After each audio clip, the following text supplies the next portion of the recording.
everybody, and welcome to our special VBC Vietnam travel program. I see some familiar faces there. Superman, of course, is joining us from Lancaster. Good to see you, Superman. And we have Fred Harkey, Chris Parolo. Good to see you, Dale. So Roy Bird, is that your nom de guerre there, Chad Riddle? Oh, everybody is muted. Okay, I'm still letting people in. I'm flying solo here for the most part. Here we go. I don't know how the heck my name got up there, because I noticed right next to me, Laura Passuello. That's the real Troy Bird. I don't understand any of this. I'm lost already. I don't either. We're not even a minute into the program. And even Ray Brendel is here. And Ray Brendel is here. Good. And this is streaming. I'm gonna, you know what? Since I know all of Yin's, I'm going to allow you to unmute yourself if you'd like. We'll make this as conversational as possible. I know that we have some people joining us tonight who are going on the trip for sure. Kathy Joe, hi Kathy Joe. I think Rich and Deb is here. Hi, Deb. And we have some people here who have gone in 2018 or 2019, like Chad and Fred and Rick Arisman and Becky. Hi, Becky. And Ben Wright. Good to see you, Ben. And then we have some people who are maybe considering going on this year's trip. And then imagine there's somebody here who, has no interest in going, but is curious to hear about what travel to Vietnam is like. Somebody said on Friday that they do not want to go, but they do want to be on the conversation about going because they're curious about what Vietnam is like. So we're streaming this to YouTube and Facebook. I've given you all the power to unmute yourself if you'd like. I have with us Laura Passuello. Hello, Laura. You're joining us from Hummelstown, PA. Yepper. Yep. Laura is an expert travel planner, especially around military history. She's done a battlefield tour of Europe. We've done it with her. Battlefield tour of Italy, the Italian campaign, World War II, a Vietnam trip she planned for us.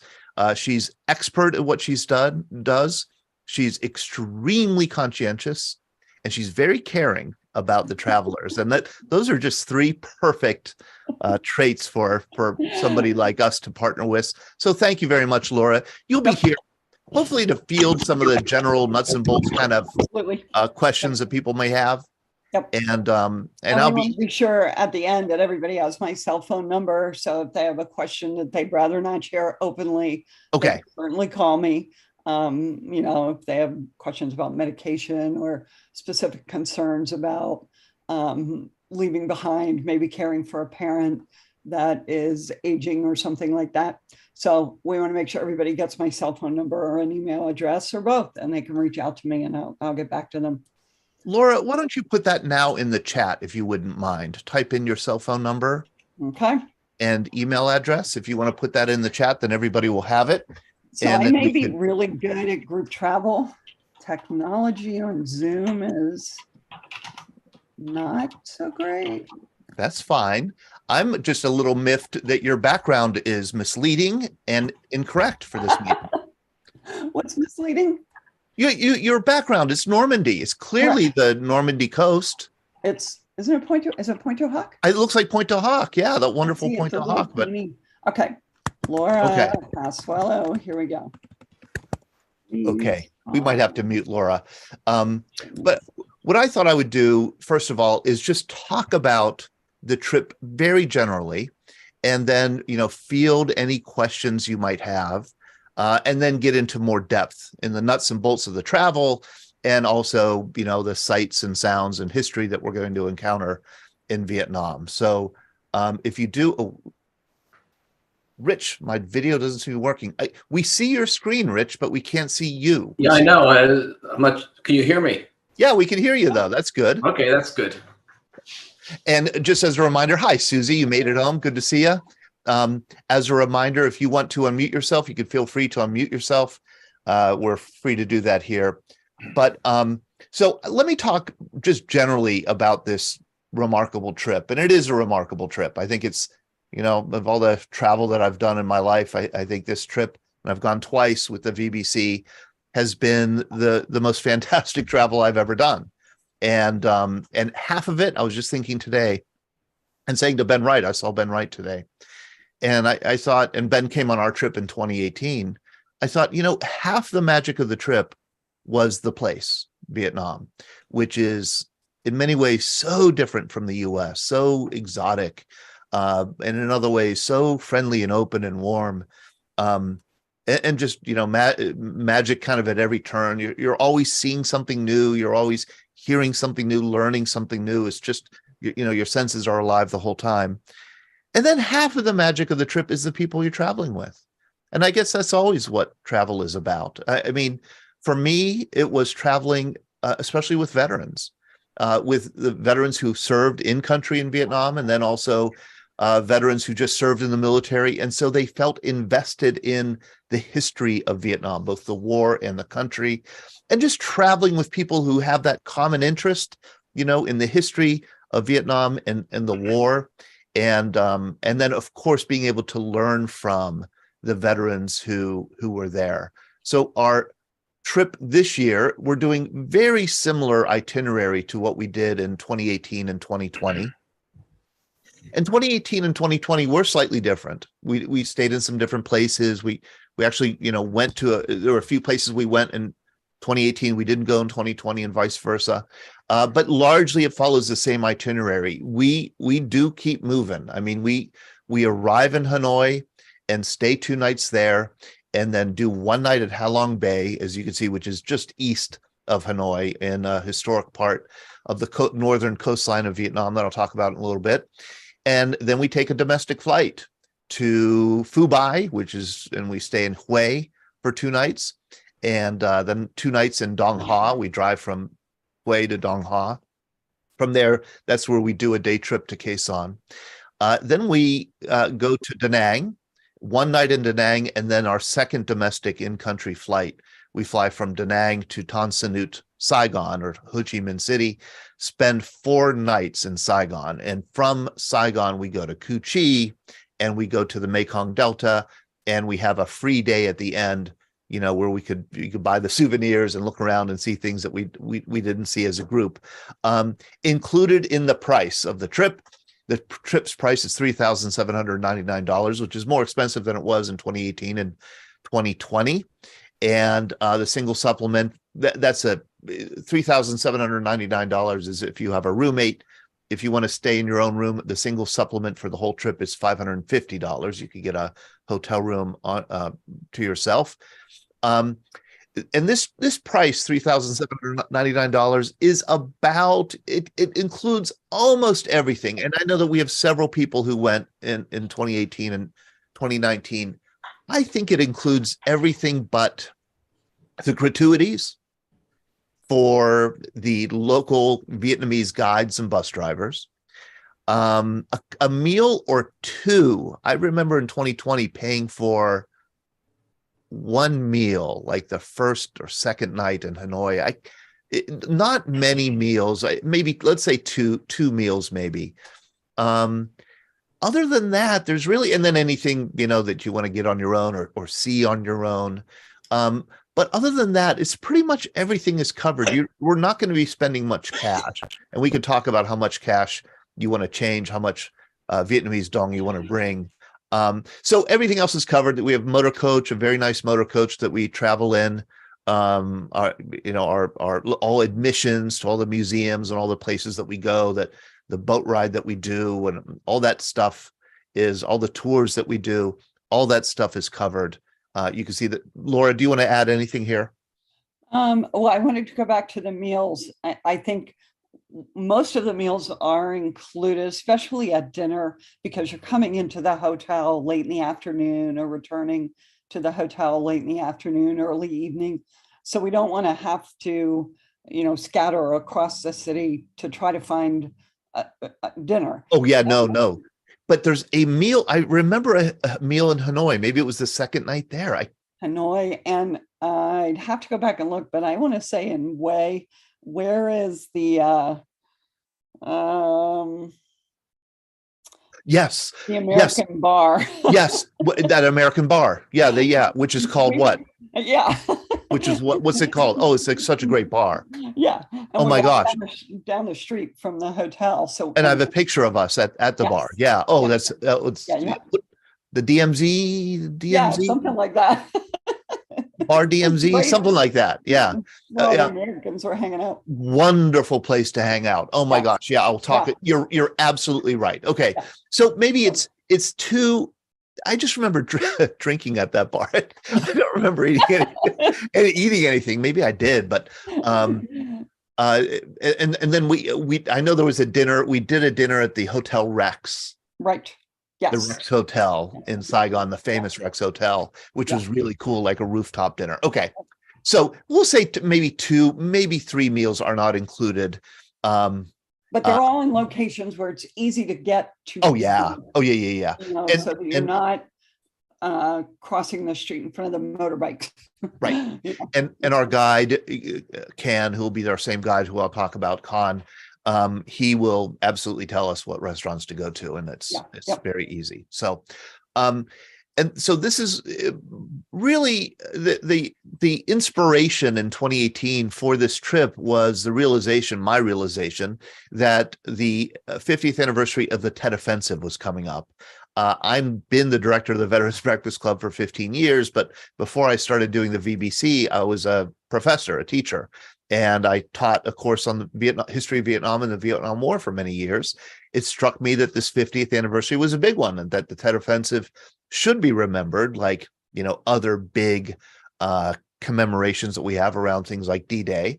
And I thought, what better way to do it than to go to Vietnam with veterans or offer a trip. That's how I got connected to Laura, and that's how we started working on these trips together. I discovered very soon that there were 2 kinds of Vietnam veterans. Those who said, hell no, why would I ever want to go back to Vietnam? And they're the ones who place the comments on Facebook. And then you have those who are saying, like, yeah, I'd go, I'd go maybe if it was right. And, I'm kind of curious to see what it's like. And they're the ones who tended to join us. And it was just a magical trip in 2018. We went in March 2018. We had people join us for part of the trip. And so we had it fluctuated between 16 and 19 people kind of joining us. And it was just absolutely magical the entire way. We had 7 veterans with us, all Vietnam era veterans. 6 of them had served in country.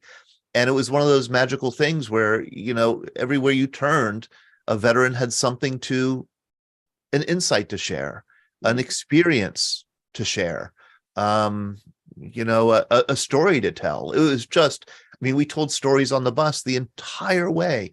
It was just absolutely magical. I came home from this trip, and you can imagine, long trip back home, of course, as it is a long trip there, and walked in the front door, and my wife was there, and she said, how was the trip? And I mistakenly said that it was the it was the highlight of my life. And I learned that's not what you say to somebody you've been married 25 years to. So, we're still together. We patched that up. And my kids' births is very important, and my marriage is very important. But this trip is really up there. It really is. It was just like, learning every single moment that we're there. My younger daughter, Libby, was 17 years old when she decided she wanted to go with a bunch of old people to Vietnam. And I asked her why, and she said, this is my chance to see history with people who lived it. And I was very impressed with that. And then we arrived, and I'd learned that there was no drinking age in Vietnam. And the vets were very happy to buy her colorful drinks like this. So she had a wonderful time. And that was, I think, another really great thing about VBC Travel, our Veterans Breakfast Club Travel, that I enjoy, is that non-veterans join us, and we have people of all ages join us. And that is neat. So, the youngest person to go to Vietnam on our trip was 17 years old. The oldest, I believe, was Spencer Radnich, who just passed away a few weeks ago.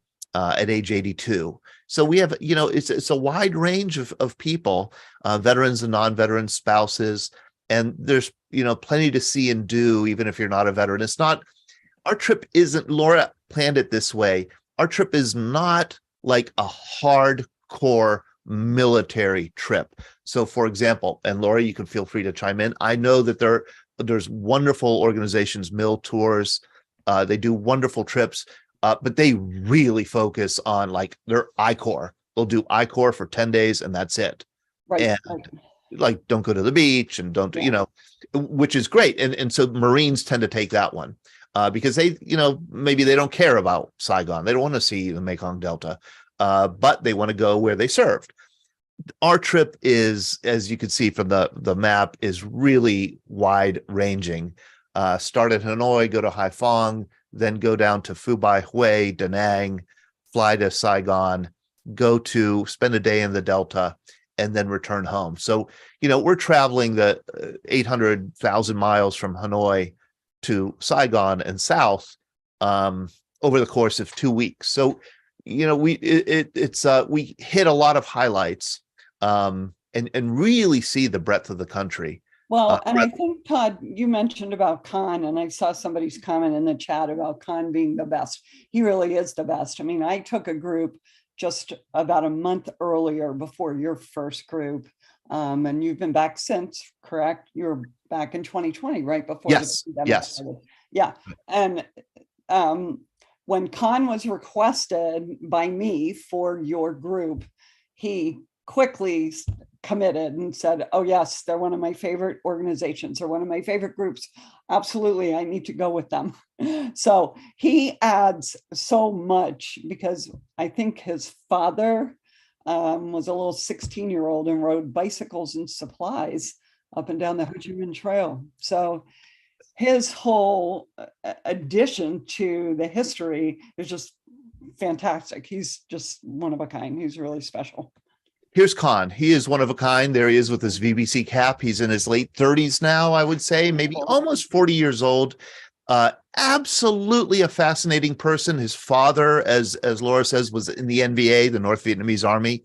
He toted equipment and weapons down the Ho Chi Minh Trail. Yeah. Has firsthand experience. Last time that I saw Khan was on our trip in 2020.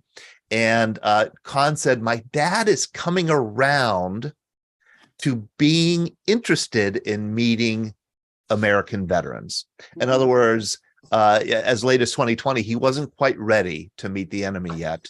But he's, because of Khan, I think he's gotten very curious about meeting Americans. And I'm hoping that, and Khan was hoping too, that he'd be able to introduce his father to us and maybe have his father share some stories with us. Khan is one of these people who is so bright and so knowledgeable, but I think what makes him, and his people skills are so wonderful. And he really adores Americans.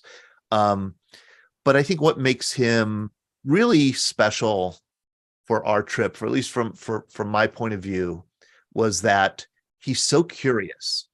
He's just a curious person. So, Ray, are you holding your hand up? Are you raising your hand? No. Oh, Chris Perello. How are you, Chris? Fine, thank you. Nice to be with you tonight.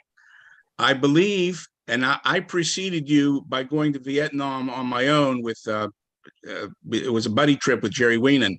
We went in November, December timeframe, almost the same time frame. And he's a Gate 1 fan, and we used Gate 1. And I'm pretty much convinced this was our tour guide. Really? Based on your description. I'm desperately searching for a picture through my phone here, but I'm not coming up with it.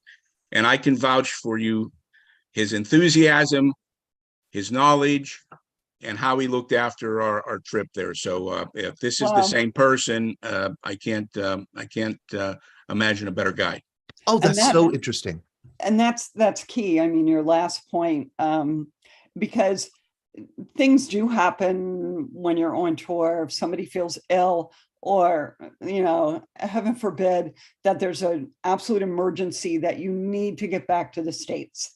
I've had groups in Europe and Italy and even Cuba, And it sometimes happens. He is somebody who's going to make sure we get you on the next flight, we get your luggage, we get you to the airport on time, you've got a driver arranged to take care of you, because nobody wants to think of that. And if we plan for it, it won't happen. But Yeah. he definitely is a wonderful ambassador for his country and a wonderful employee for Gate One. He's really top notch. He's top notch. And I'll just say two more things about Khan. Number one, his curiosity was fascinating to me. It was not so much Khan kind of like lecturing us about Vietnam. It was this, and part of it was because we do travel in a small group. It was like an ongoing conversation. He'd be asking us questions. He asked our vets a lot of questions. And then we ask him a lot of questions, and we go back and forth. Fascinating to have that kind of relationship with a tour guide, where you feel like you're teaching them and they're teaching you, and you're having this encounter. It was really ideal. And then secondly, yes, I mean, this guy he's a little bit more than he's about as much as a mother hen as I am. And I'm a mother hen, man. And I mean, he really does look after his chicks, we being the chicks. And I'm thinking back in 2018, we had a veteran, for example, who really wanted to get to a place where he was in a significant battle, and he received a Bronze Star with Valor right around Saigon, but he couldn't quite remember where it was. And it was odd. And he's not with us here tonight. He's invited. He might be watching on. He doesn't. He wouldn't mind me saying this, but as we got closer to Saigon, this veteran was visibly more anxious and nervous about, revisiting this place where we survived this horrible battle. And when we got to Saigon, he just wanted to go to the place, but it was very hard to kind of, know exactly where it was. Khan and I were able to get together, find the exact location of where he should be. And Khan, is the one who arranged a taxi all day for this veteran. Two other people on our trip went with the veteran.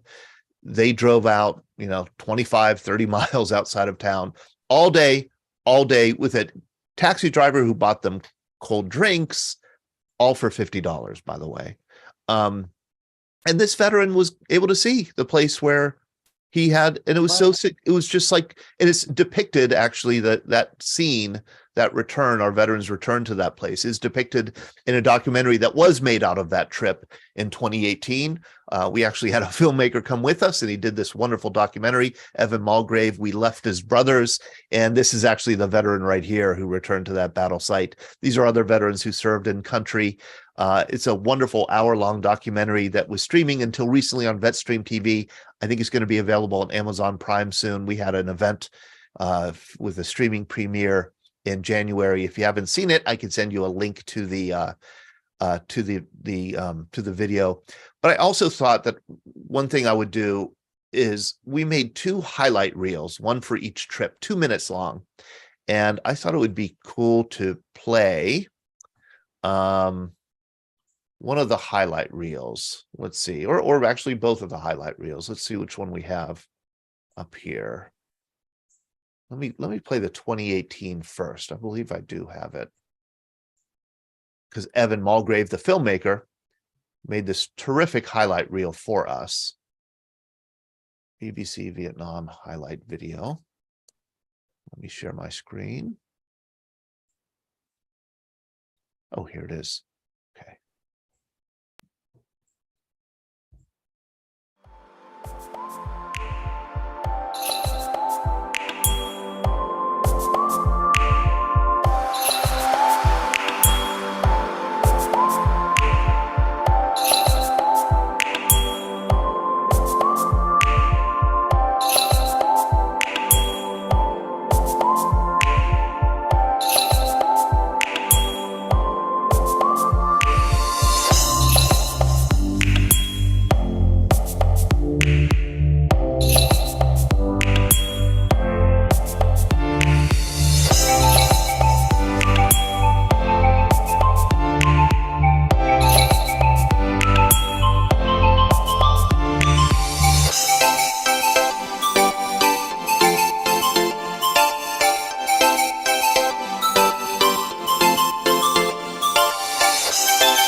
Okay. Oh boy, does that bring back great memories. And again, I would just have to say that it's the people that you're traveling with and the bonds that you make with the people that you travel with. I know that, that 2018 group gets together for reunion dinners. We have with the 2020 group as well. Does anybody have a comment or question? You could feel free to unmute yourself. What? Chad? Yeah, you weren't invited, Chad. George Kniss. Yeah, here you go. George, can you unmute yourself? Okay. Can you hear me? Yeah, how are you? Good. Question. I got bad knees and a bad back. And I should do an operation on all of them. But how much walking is involved in these tours? Could I endure it? That's a great question. Does anybody want to chime in? Tell me. Let me ask, is it walking, combination of walking and stairway? There are a couple places where there are stairways and no handrails. And they aren't, I don't think they're Vietnam War specific. I'm thinking of a couple of temples and in museums. I don't know, Todd. I didn't find that the walking was excessive. I mean, we had folks who were struggling with needing knee replacements, and they came along and stopped. What you won't have is you're not going to find a lot of public benches, to sit down and take a break. But I didn't really think we had any one continuous long day of long walking. Great. Fred Harkey, that's great. Okay, Fred, you're because you were there. I was thinking, Chad, you had a bad back. Ben, you have your hand up. Yeah, you might want to talk to Lou Nudie. Lou uses a cane, and Lou has some limitations walking, but he was a real trooper, and he did what he had to, and if he wasn't able to do it, he didn't do it. And but he pretty well was able to participate in everything. So Lou Nudie's a good example of go do it. He is a good example because I think he came home and then had knee replacement. Chad, you had a back operation before the trip. Yeah, I've had 2 back operations. The walking wasn't bad for me. I just made an earlier comment that I left something of myself in Vietnam in the Mekong Delta, a hearing aid. Hearing aid. Is that why you never understand what I'm saying to you, Chad? What? So none of these walks are like a mile or at a quick pace. I would say I remember Lou had surgery after we got back, and I do remember him saying, "You know what? I'm not going to go to this one. I'm going to sit on the bus." Or maybe twice, and one was to a temple. There was and maybe some of you in 2020 you might remember kind of like a walk, a longish kind of walk. It could have been to Nang, maybe, I can't remember exactly, up a hill to a temple, and he said, like, I'm not going to do that. Fred Harkey, how was getting around for you? It was a killer for me. Because I was having hip problems, and if it wasn't for the group helping me along and everything, I don't know, I'd probably still be over there right now. How did we help you along? Well, I was dragging behind. I mean, Becky carried you on her back. I know that. The bag, yeah. And my daughter carried all the bags, so Adrian was my water buffalo. She's on here to hear that, but I made it through to everything. But once I come back, I ended up with 3 hip surgeries. So the guy did the same thing, same one 3 times. So yeah. But other than that, I mean, it was a great tour. I just, I just felt like I was dragging everybody down, you know, for doing anything. I do not remember feeling that way at all, Fred. Becky? I did. No, you are a trooper, Fred. The biggest thing that I witnessed was in the tunnels the one time. Like Spencer didn't go into the tunnels Yeah. because there were narrow passageways and ups and downs. Yeah. And they yeah. tell you that ahead of time. Like if you Yeah. think you might feel uncomfortable, we recommend. And Fred, I don't think you went in the tunnels either, did you? Yeah, I went into the tunnel. Oh, I- so I says I was gonna do everything, so I went into the tunnel. The only bad thing about it was the steps were uneven and some places were dark. So- yeah, Yeah. But, you know, other than no. that, the only thing I wouldn't do again is try to get in one of them holes. I think I had 3 people have to get me out of it. I'd have No, to. you were you didn't More you didn't time. bring us down at all. You were a trooper. Absolutely, I agree. Fred did well. Good thing for the bars at the end. Mm. Yeah. Go to the heart of darkness. Yeah. Bring me back some beer too. I'll Yeah, give you a Todd, list. bring us back some Heart of Darkness beer.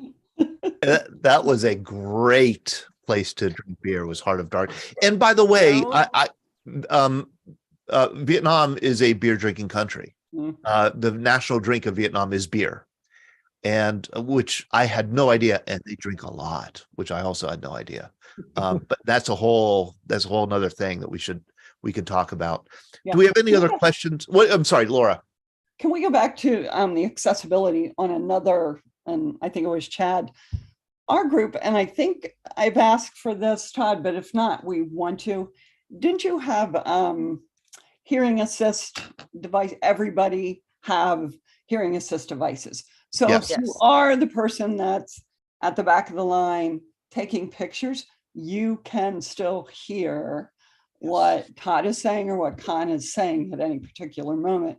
The hearing assist devices, if you've ever been on a big group and you're trying to hear somebody and there's ambient noise from, cars going past, it's very frustrating. That is a big part of the experience, is to be able to hear what Con's saying or what Todd's sharing or the veterans are sharing. So Yes, whisper devices. That's right. That's what they were whisper called. But devices, Rick that's right. Arisman, absolutely, you're right. And Yeah. look who we have joining us: Bamboo Bob himself, Bamboo Bob. beaming in from Da Nang. Is it Rob? Let me make sure I got my sound working here. Yep. I had to reinstall Zoom. Sorry, I'm late, folks. Yes, I'm in Da Nang, Vietnam. I just came back across the high band from Hue and Lang Co, and I'm very late. I apologize. No, you're not late. Not late at all. I'm just grateful that you joined us.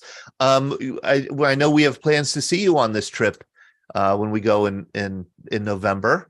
I should hope so. It's doors open over here. Very good, very good. That'd be so great. We've been distributing a lot of your coffee too. Bamboo. This is the Bamboo Very Bob good, from. very good. Do you like it, George? Yes, excellent. It was a Good. highlight. Yeah, and the beer 33 holder. I loved it. Thank you, Good. George. Thank Good. you. Oh, that is so great. Do we have any other comments, questions? Actually, yes. Okay. Okay, hate to take up all this time. No. Okay, Or haven't had an interest in Vietnam before I went there and read about the French experience. I've always been interested in Dien Bien Phu. Yes, me too. Is there, I know it's kind of like not talked about so much over there anymore, and it's a bit distant from Hanoi, but that would be a great place to go to for a day. Tell me about it, George. But it's not a day. It's so remote. Believe me, I so want to go to Dien Bien Phu, and I swear I'm going to get there, and we're Yes, going to yes. work it into one of these trips.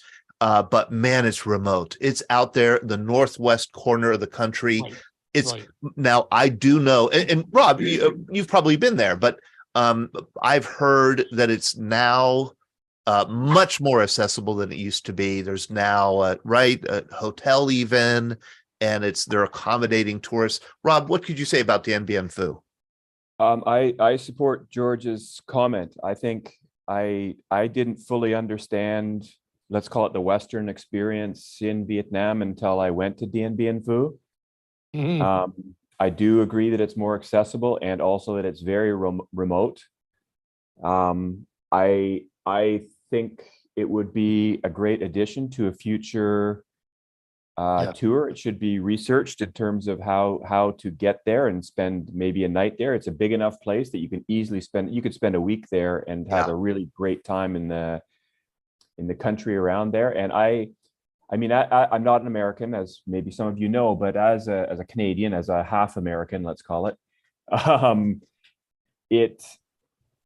I think Americans need to understand the French experience in Indochina to really understand.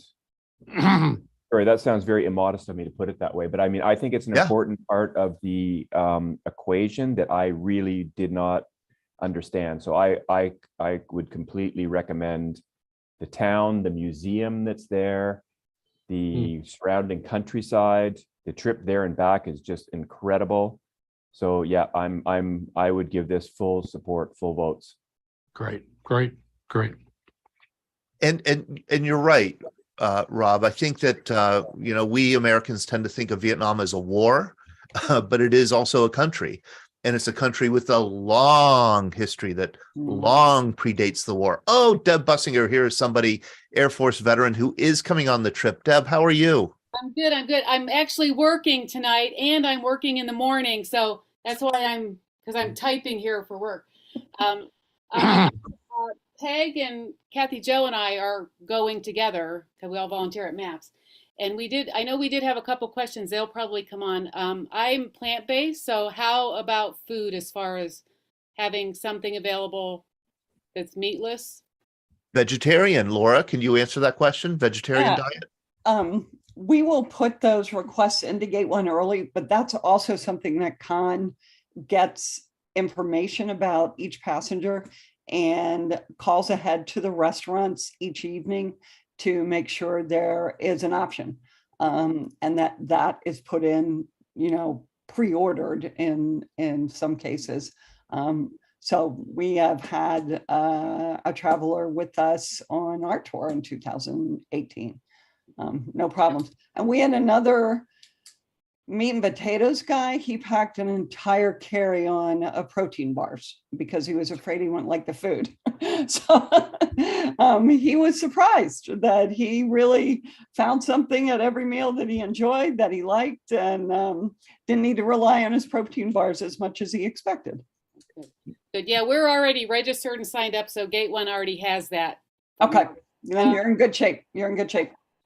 And about suitcase, we wanted to kind of do a carry-on, really only.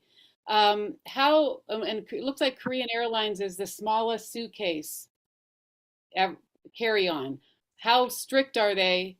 And is there any place that you can go try your suitcase in a one of those trial things at an airport to see if it fits the standards for Korean Airlines?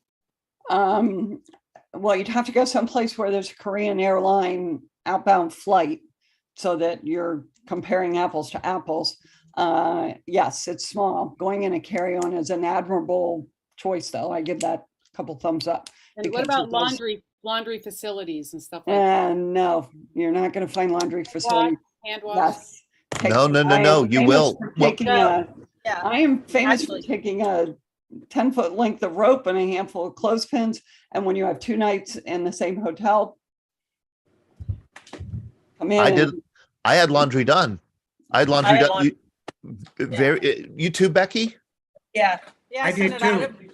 I think it was one of the places where we had a 2-night stay and it was minimal. It was like $30. Dong Ha. It was very cheap. I do remember that.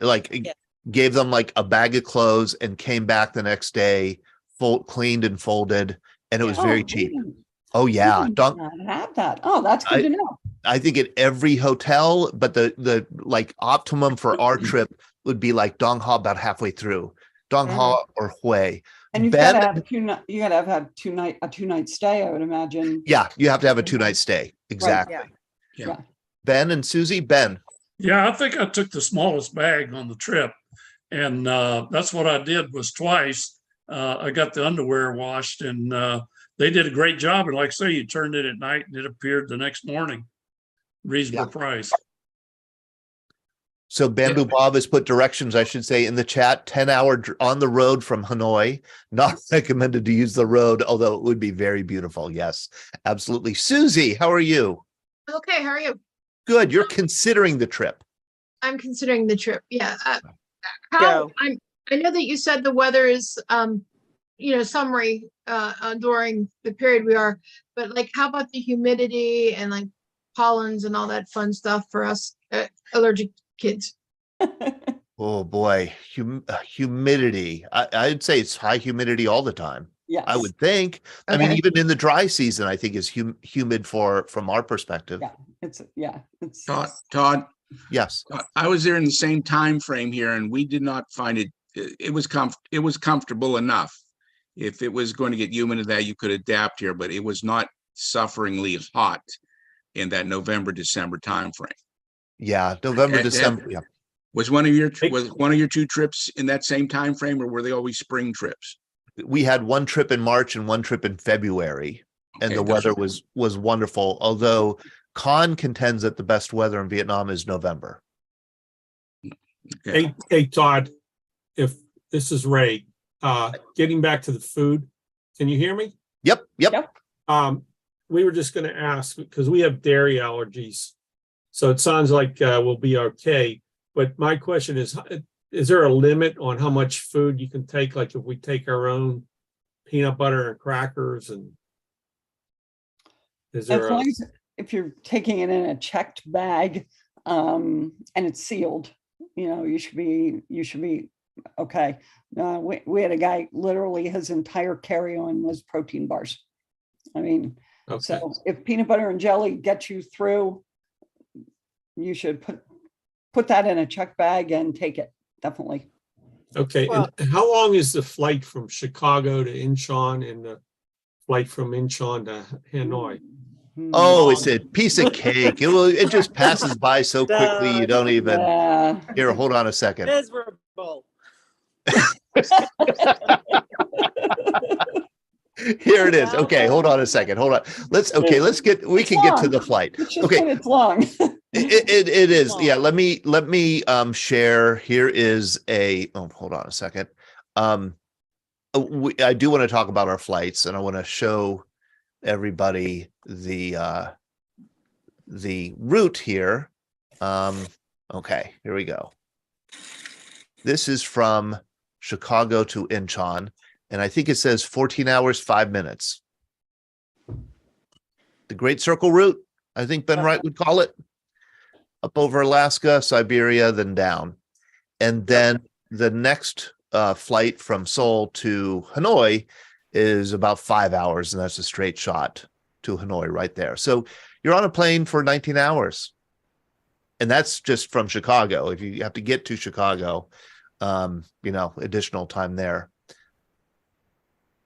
Does that cost, I'm not sure, does the cost include the flights or the flights extra? Great. The flight is extra. And let me talk about the flight because I think this is key here. Okay. Let me discuss our flight. This is the group air flight that we have.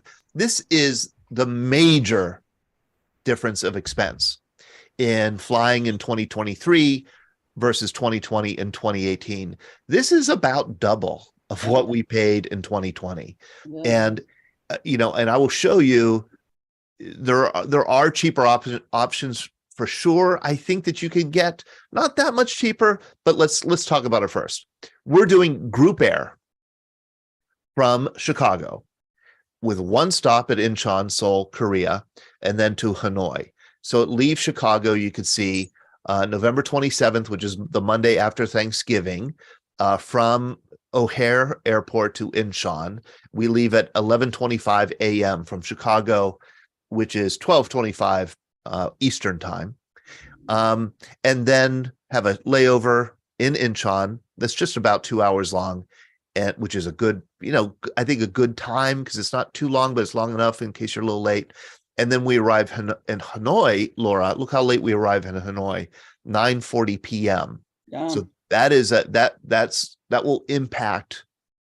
We make that up at the back end of the trip, Right. but this will impact kind of, I think what we do, obviously I think we'll go straight to the hotel and probably straight to bed. Yeah, and it's if I remember right, it's about a 40-minute ride from the hotel. Yeah. 40-minute ride. It'll be in the evening. It might not be that long, but yeah, it'll be. And then back from Ho Chi Minh City or Saigon is December 11th. We leave later at night. It's a later departure than we've done in the past. Nice. So we have all day, that last day in Saigon, where before we were headed to the airport in the morning. We'll have much of this day available, and then again a layover. This 4.5 hours this time in Seoul, and then we arrive 8:30 a.m. in Chicago, and then we'll get our connecting flights home from there. Rich, Dory, you have your hand up. Yeah, I've got a question about the flights. Originally, it was from Chicago, and then I got an email that said it's from Dulles. Yeah, and that's wrong. I got that too, and I'm very sorry about that. And I had hotel reservations for the 26th. In Chicago, and I canceled them. I canceled my flight. What? I had a flight from. I live in New Jersey, so I had a flight from Newark to Chicago the day before. So I'd be in Chicago, and just walk from there from the hotel to the airport. Oh, Rich, I had the airline flight booked already to Chicago, and then when I got the email, it said it's from Dulles. I was going to drive with my son from. He lives in Washington. And I'm very sorry about that. Very sorry. There was a flip-flop there. It was a flip-flop, and I'm going to show you where I first noticed that. I just noticed it recently. It's here on the Gate One website, on our trip website. You could see round trip flight, Washington, D.C. This is incorrect. This was the original flight that we had planned on doing, but we changed it mainly because of price and because of time. The Chicago was a little shorter, and it was not changed on the Gate One site. So if you were to call, or if you were to email somebody at Gate One, or order through Gate One, they should tell you, correct, Laura, that it's a Chicago flight. That's still current. It's still current. What I'm showing you is still current. Yeah, Oi is right. Rich, I am very, very sorry about that. Why don't we talk tomorrow if you have a chance? Okay. Okay. I'll talk to Gate One. Okay. Thank you, Laura. I do want to also, let's see, continue to. I want to go back to our flights, because I do want to encourage people, if they can, if they don't want to take this flight, which is expensive, $2,039. Another mistake I made was I corrected an incorrect price originally, but we will honor that price that I quoted some of you. So can I jump in here a second, Todd, on the air and the cost?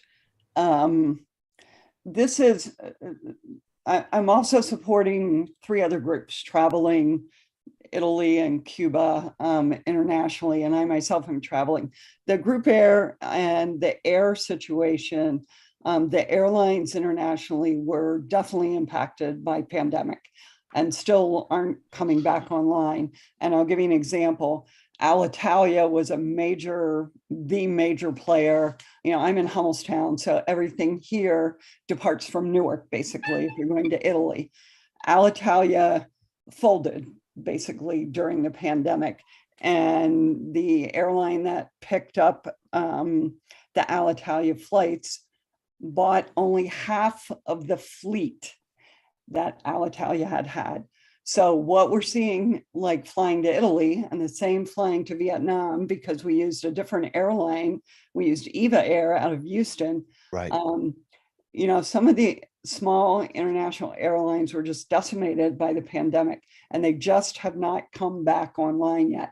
We really had to dig to find this Korean airline flight. We tried American and Delta. Eva Air had left Gate 1 stranded a couple times with people then scattered across multiple airlines. So this Group Air, the nice thing about Group Air is if you book into the VBC trip today, you put a deposit down. If you have something happen between now and final payment, you will not lose your air fee because that would get refunded as part of the deposit. The other thing is, and I'll talk about it later, I can talk to people individually, is definitely consider travel protection. But the airline industry just is still coming back online after the pandemic, even though it's been 3 years. So this flight out of Chicago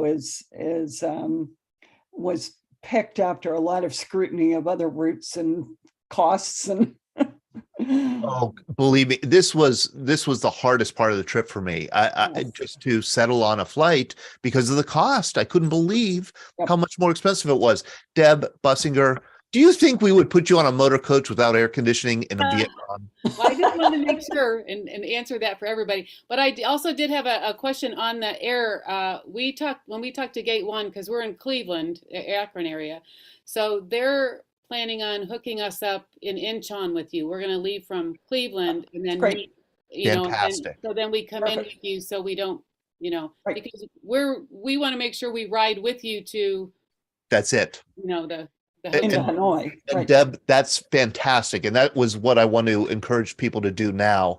I'm encouraging people to, get to Incheon if you can on your own and meet us and then fly from Incheon to Hanoi.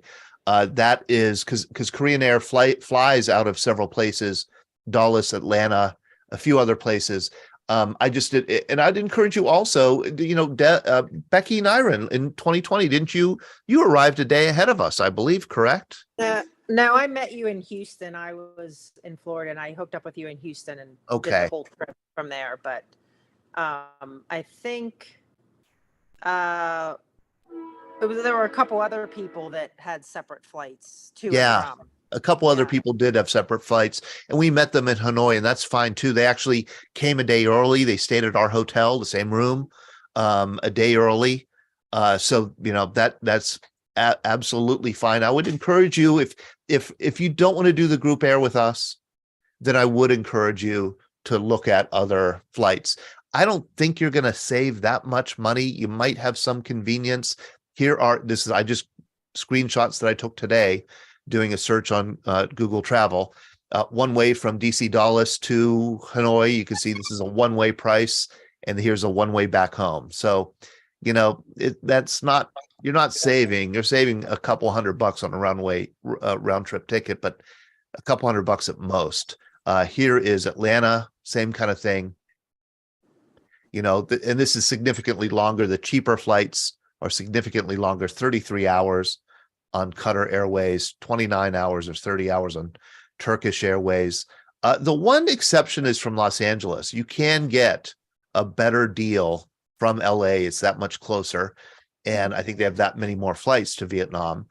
So you're going to get a better price if you fly from California, especially LAX, but I think also probably San Francisco. And but you got to get there if you're from the East Coast. Those are 21-hour flights that you've got up there. You don't want to fly 21 hours from LAX to Hanoi, do you? Well, we're flying.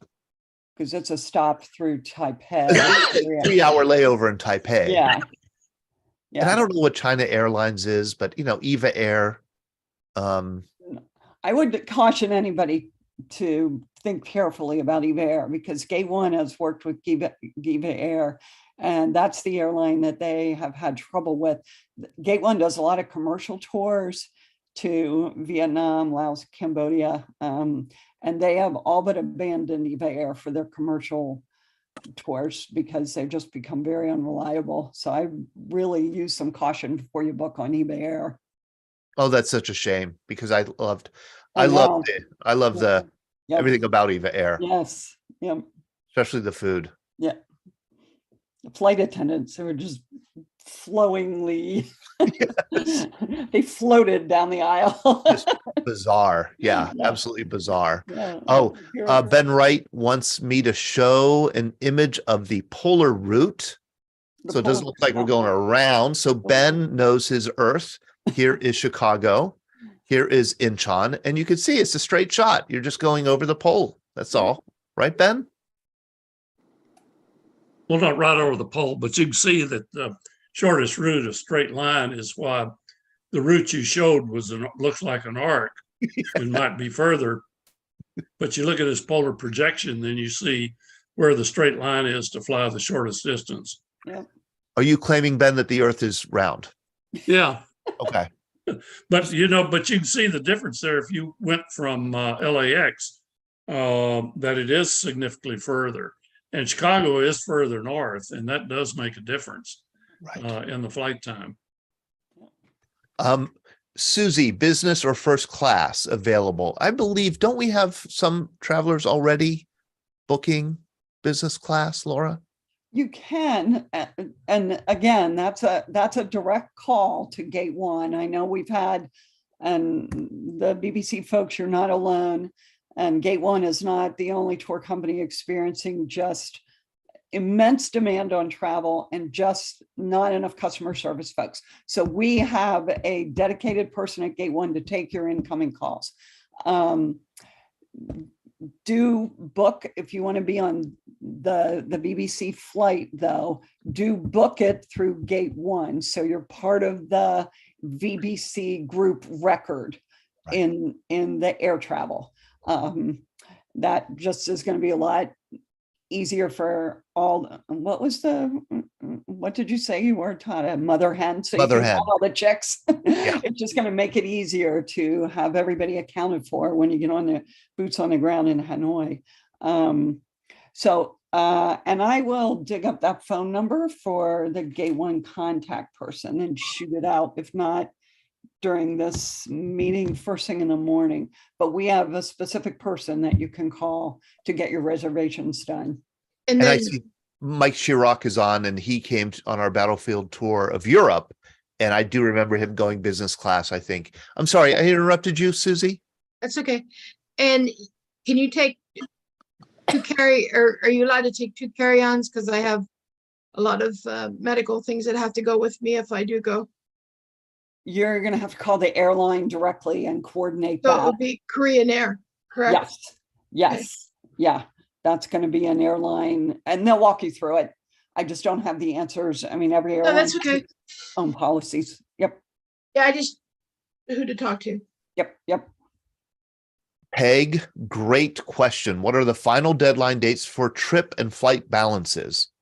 I believe I need my final number July 29th, Friday, July 29th. So end of July. I need to report to Gate 1 I have to have our final roster. And then I believe final payment is due at the end of August. Yep. Usually. That's what I think it's the end of August. So Peg, I think that answers. So in other words, full payment due end of August. Yeah. But you'll get the invoicing will come directly from Gate 1. So they can, they'll have your email as part of your record, your registration record, so that you get the invoicing from them. And we have Chris Perollo and Mark Spiridigliosi. Chris? Oh, man. Just wondering, is this going to, is it going to be exclusively Veterans Breakfast Club, or are we matched up with a second group? It is, you own the itinerary. The Very itinerary good. was developed for you. I have not even emailed it out to my database of other travelers. This is the Veteran Breakfast Club itinerary, and it is your group. Is there a max number that you are expecting or want to see? The max is 30. And the last 2 times we traveled with about 20, and that was wonderful. Mark? Oh, can't hear you, Mark. It's muted. He's not muted. You're not muted. What's Is he the muted problem? on his side? No. Here, hold on. Let me see.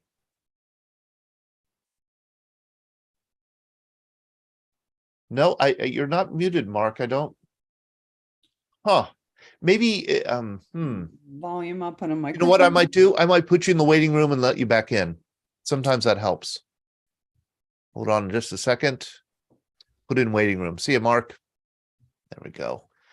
Now I won't let him back in. How about that? That'd be a dirty trick. Susie, were you going to say something? I went and had my passport renewed or sent the paperwork. They're 7 to 10 weeks at the earliest if anybody needs to renew. And I think they said 10 to 12 weeks if you have a new passport. So That's a great Do it. point. That's a Do it. great point. Passport processing is definitely an overload this year. That's a great point. And, Yeah. and and not only certain post offices do the passports. Go on UP, United States Postal Service, UP. USPS. Oh, geez. And then you have to make an appointment to do it. So I just did it the other day, but that's what they told me. And even if you expedite it, they said 7 to 10 weeks. Yes. Yeah. FYI. Now in our area, we have a number of public libraries and courthouses as well. I don't know where everybody's at, but we have a great local public library that processes passport. And then the passport processing fee goes to the library, which is kind of a nice way to support the library, and courthouses in a number of areas here. So some other options. That's a great point. Get your passport processing done ASAP. yes, and not only that, but your passport has to be good until 6 months after the trip. Yeah. And that is important because I looked at my passport, it expires like May 5th. With it, so I need to extend it. I need to renew my passport before the trip, even though my passport will be good through the trip. They want a passport that is good 6 months after you return home from Vietnam. So remember that you have to have, in other words, you have to have a expiration date that would be like June 1st June 2020. Yeah. June 2024. Yep. The visa process, Deb, can I explain the visa process? Chris, we're seeing your passport. Is that a visa or a passport? 1 second. I'm going to ask you to unmute.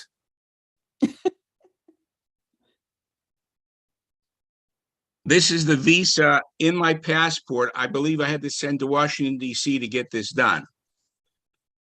You can do it online now. Yeah. You Can? do it online. Okay. Oh, yes. Yep.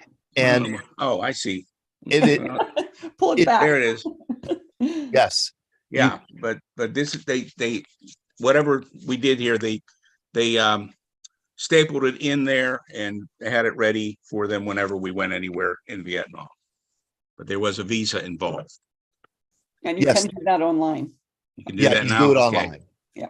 You do it online, and it's not Deb. I will send out detailed instructions, step-by-step instructions, how to do the visa. I sent it out in 2018. Nobody had any problem with their visa whatsoever except me. They denied my visa, and they denied it because, get this, my last name DePastino, there's a space on my passport between DE and P, and the Vietnamese did not like that. But it wasn't on my other documents. So that, it was a very simple thing to correct. And I thought it would be, oh gosh, is this going to be a bureaucratic nightmare? It was very simple. They absolutely corrected it like that. And I was good to go. So yeah, I don't think you can do that too long beforehand, right? Because it's Right. only good for so many months or something. Yeah, I think I looked today and I think it's only 30 days. So unfortunately it's one of those, if you're a planner like I am, that's one of those things you have to wait. You have to wait. Get on it, 4 weeks before you leave. Mark Spiridigliosi, do we have sound? Oh no. What the heck? Maybe if you want to put it in the chat. Okay, he's going to go and then come back. I think that's what he's saying. Bob, or Rob, you live in Vietnam, you've traveled a lot of places. Is there any kind of anything that we're not covering that you think is important for a traveler to know? I mean, I think the group is asking all the right questions. And, I can't think of any significant block of information that's missing. I missed the early part of the call, but Todd, I would just offer up that if questions come to you, if there's anything I can help, and the tour, operator representatives as well. Like if I can help in any way, just reach out at any time. I'm available, and I will be here at the time. And you guys, I'm hoping to add a visit to our place and maybe some coffee farm somewhere, like up in Khe Sanh or down in Dak Lak or Lam Dong. So anything I can do to help, you got my full support. Fantastic. Oh, is that great? Thank you so much, Rob. You're really going to add real value to this trip and a dimension that we haven't had before. George Kness, why don't you unmute yourself if you can?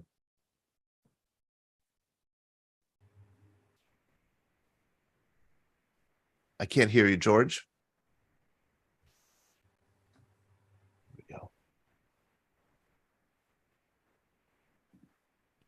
Okay. Quick question about what I tried before when we were planning the 21 trip. 2020 was meeting with an American expat who lives in Vietnam. Right. Would that be a possibility still? Depends on where he lives.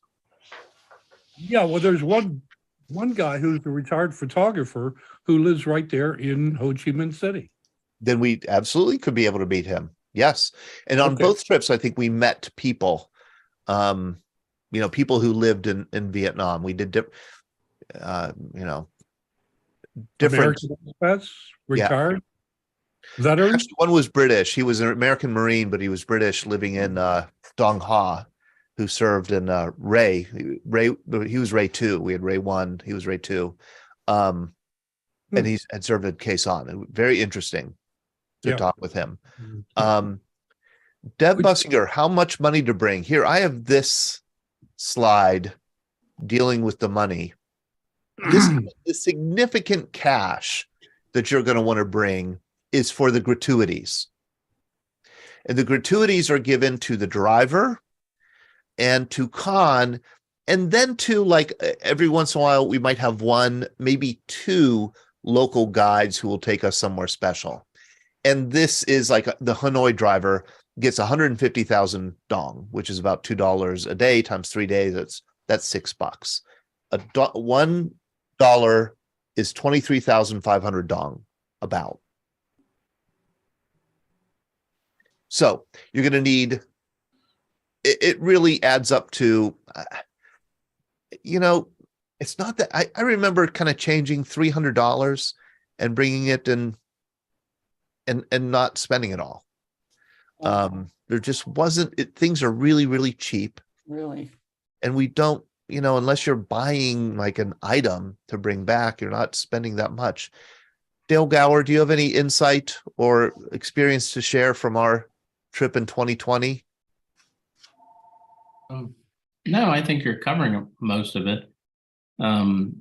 Things were inexpensive. You talked about before about the places we ate. There was one meal in Hanoi and one in Saigon that wasn't covered. Yes. The one you mentioned about the hotel in Saigon, and we walked up the street from the hotel for the one meal in Hanoi, but it was about 2 blocks, and again, it wasn't that expensive. Yeah, it's pretty darn cheap there. I do remember that. Even at the Rex Hotel in Saigon on the rooftop was, pretty darn cheap dinner. Right. Somebody has asked, I think, in the chat about credit cards.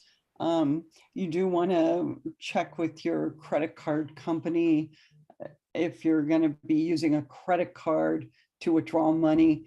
Each credit card bank, each bank has its own fee attached to any withdrawal you do.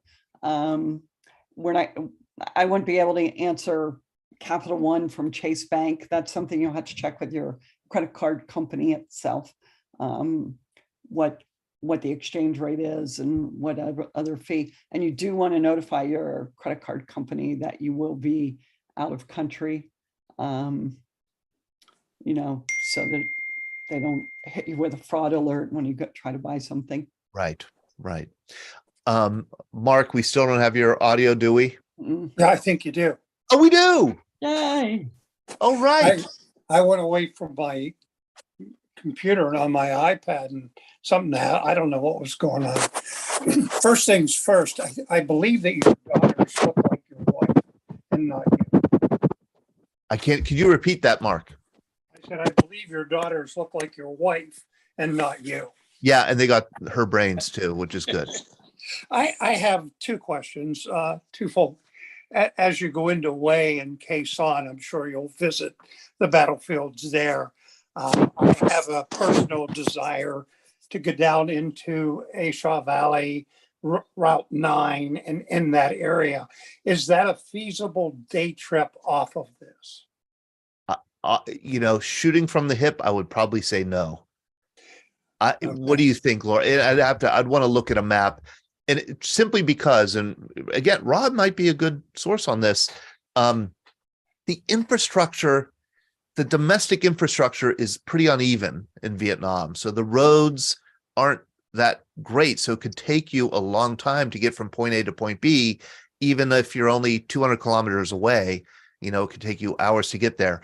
However, we have had people who've been able to make these side trips. We had somebody who did an extra day in the Mekong Delta, stayed overnight there. And we had, Steve Foreman, who visited that place where the battle was in Saigon, which was far afield. Rob, do you have any sense of what getting to the Oshóva Valley would involve?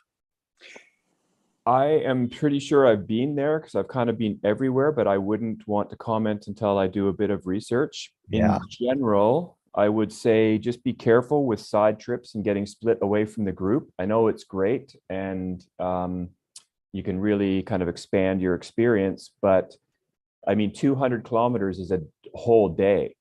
Yeah. And you don't know what you're going to be faced with out there. And it's always a wonderful surprise. And you're always in total disbelief that takes you half a day to travel 100 kilometers for some unknown closure. Or I just be careful with getting away from the group because you might not be able to find them again before they move on. It's really tough. Yeah. Okay. Thank you. I appreciate that. Then the other side would be that I would also have liked to have got into the Phuc Vinh Tay Ninh area down at the bottom of the Ho Chi Minh Trail. A lot of the battles that I was in were in the I-Corps area for the Oshóva Valley. And then we had moved down to Phuc Vinh. So I appreciate your input. So I'm looking here. I'm going to share my screen here because I'm curious about this too. Not knowing the geography as well as I should. Here is Hue. And here is, at least according to Google Maps, Oshóva Camp Special Forces. And I don't know if this is about where you were, Mark.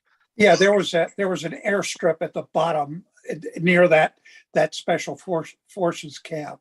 And the first cav went into Oshóva Valley in April of 1968. It was my first combat assault. That's why I have an interest in going there. So, Laura, I would think, looking at this, I think this is doable. Out of Hue? From Hue, it would mean that like, and I'm just using this as an example, Mark, because I know that there are veterans who want to do things like this. yes. I'm wondering if, Laura, if Mark would sacrifice a day in Hue, the day that we go to the Imperial City, all that stuff, the Citadel, and he wouldn't do that, but he would go with a driver and a guide, and Khan could set that up.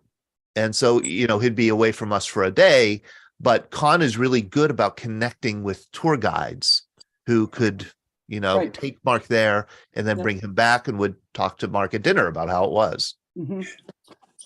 2 hours. Yeah.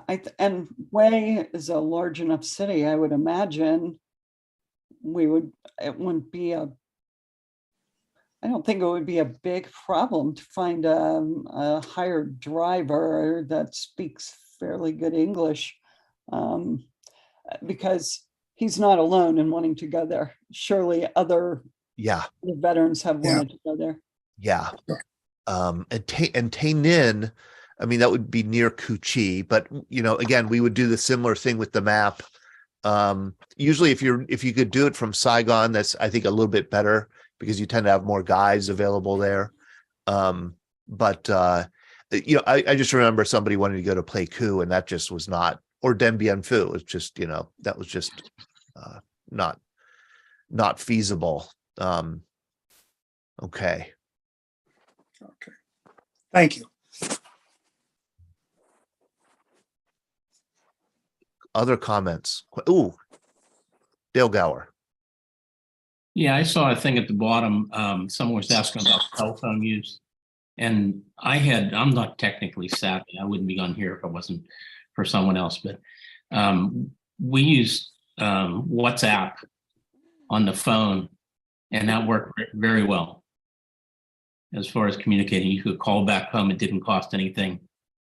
So yeah, I think you still have, depending on the bandwidth in any individual hotel, how many people are staying there, how good the Wi-Fi is at any point. I know when our tour bus load, and we had about 25 people, we were there at the end of January in 2018.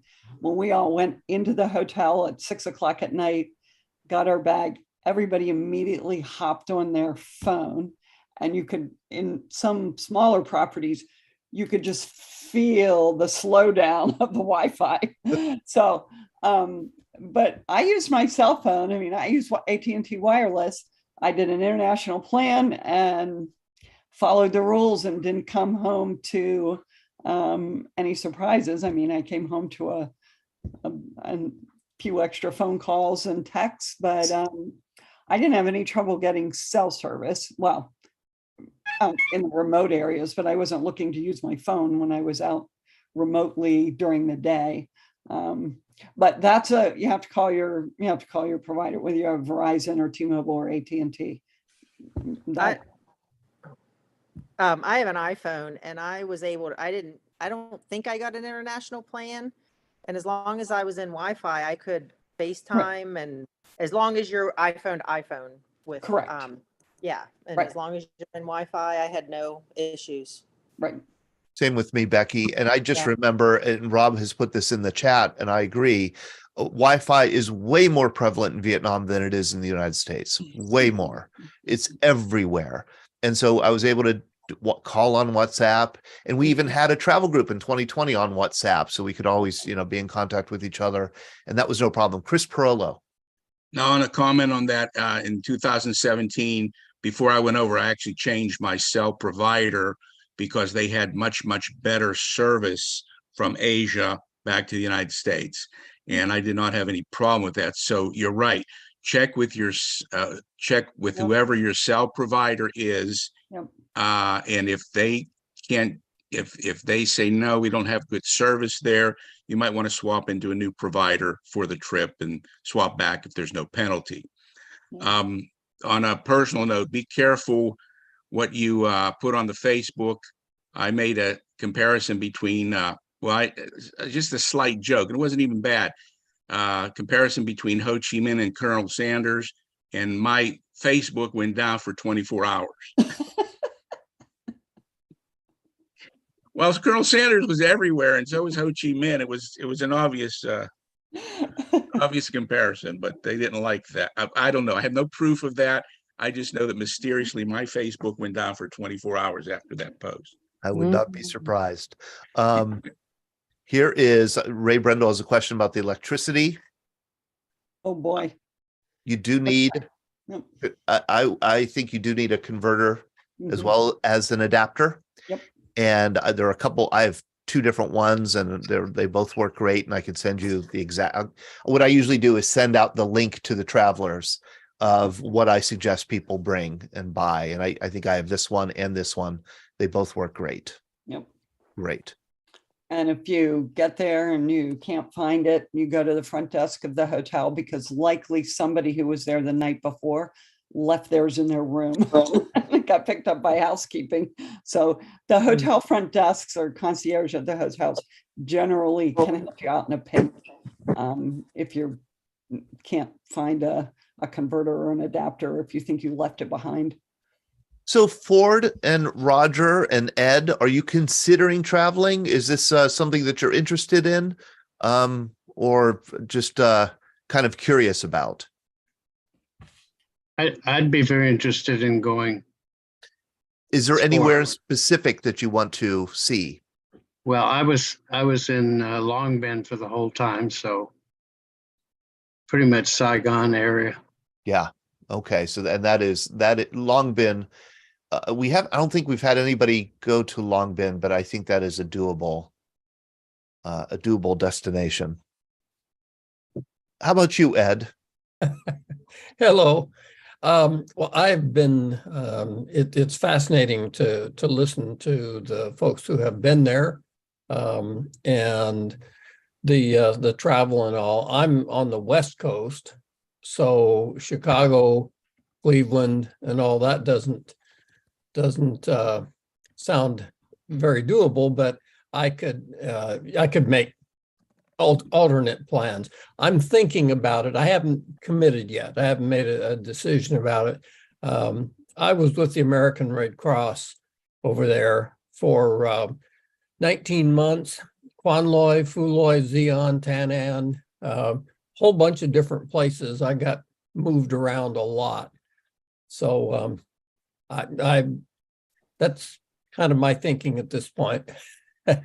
We'd love to have you join us, boy. And and getting there from the West Coast is much easier than getting it there and cheaper from anywhere else.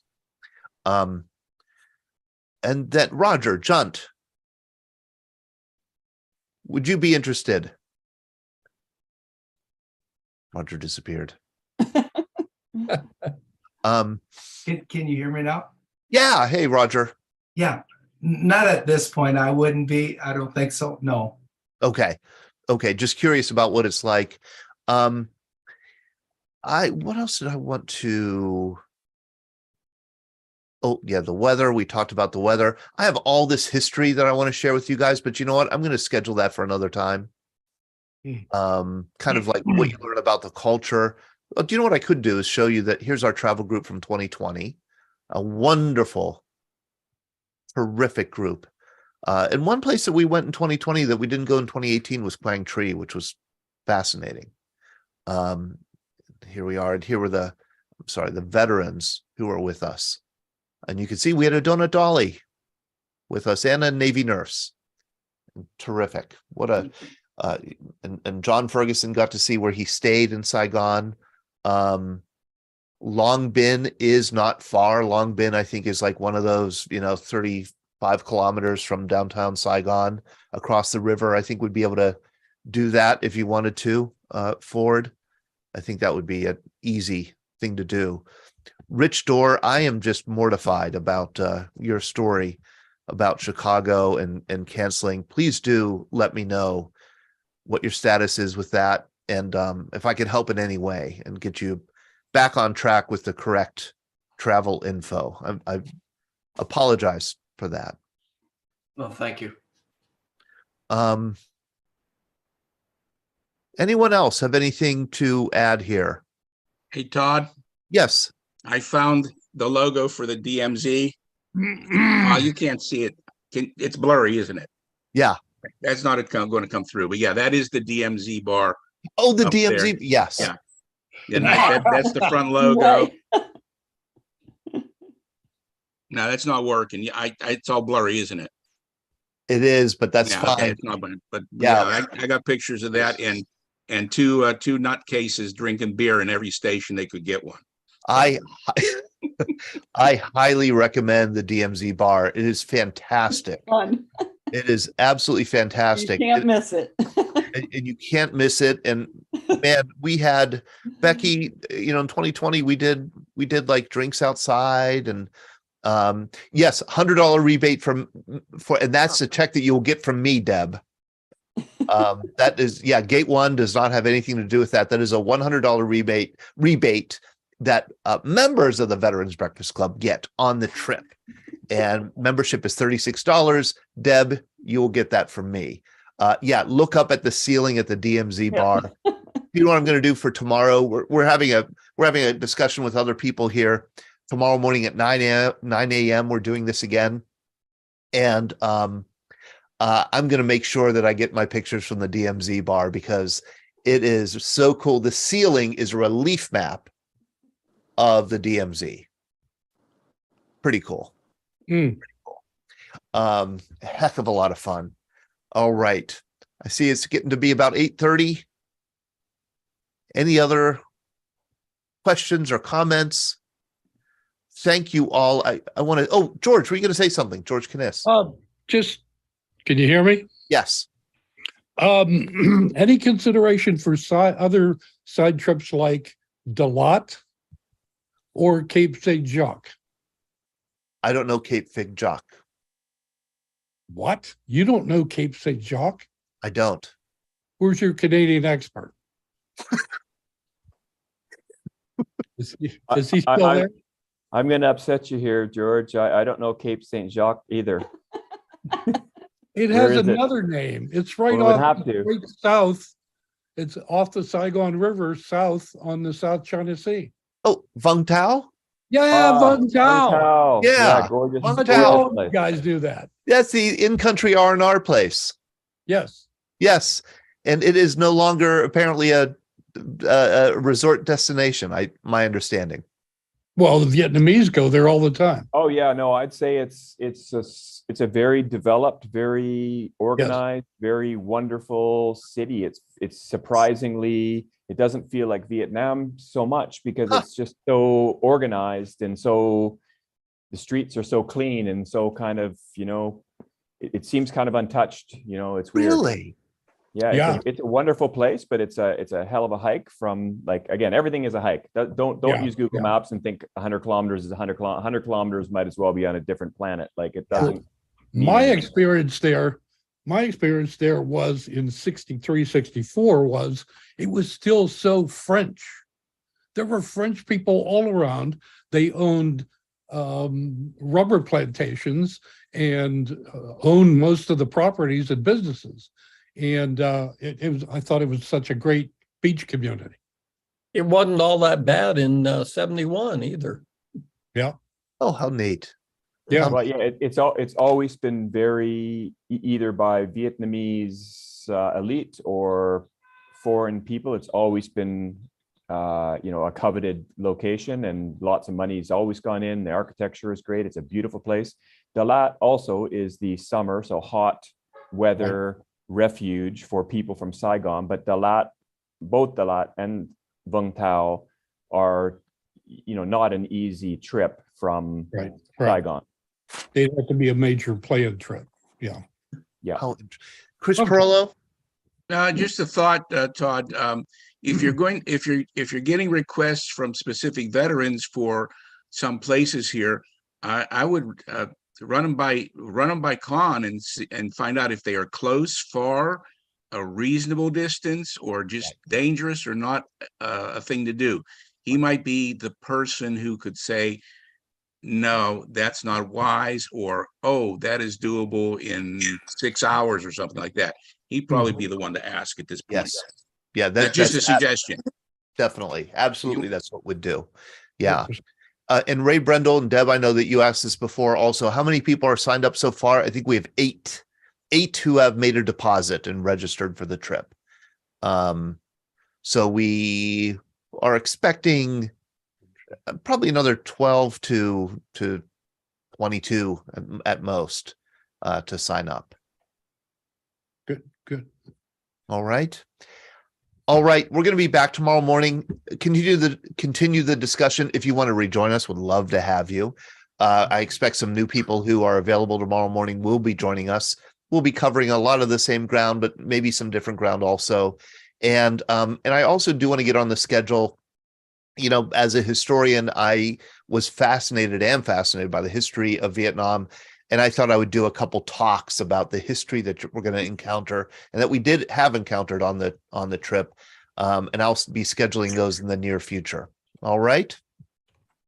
All right. Thank you all for joining us. Thank you, especially Rob, all the way from Da Nang. And thank you for those who have signed up already. Take care, everybody. Have a good Sunday night and see you tomorrow. See you soon. Thanks, Todd.